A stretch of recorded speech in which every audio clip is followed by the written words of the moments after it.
আরে ধুর বাড়া, কি যে রোজ আলু ভাজি আর ডাল দিয়ে ভাত খেতে হয় ওরা। কি গো মা, এই বাউরের সাথে বাপটা কি মাছ মাংস আনতে পারে না নাকি? এই বাড়া রোজ রোজ আলু ভাজি আর ডাল খেতে খেতে জীবনটা পুরো গাড় মারা হয়ে যাচ্ছে। মাংস খাবো মাংস। আরে হ্যাঁ হ্যাঁ খাবি তো, কিন্তু কোথা থেকে খাবি? তোর চুদির ভাই দাদুটা তো মাছ মাংস আনেই না করে লেবা। ধানটির তেলে কি দাদু ভাই, তোমাকে এসব গালাগালি দেওয়া কে শিখেলো? মাকা ভটলা, কি তোকে আমি গালাগালি কখন শিখেলাম রে বাড়া?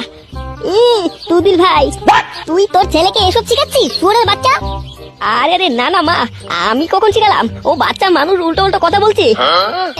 ধানটির তেলে আমি বাচ্চা না আমি। চোদনা, চুপ কর তুই লেওড়া। কি হচ্ছে রে এখানে? এই রান্না করে কিসের হালা দিলা?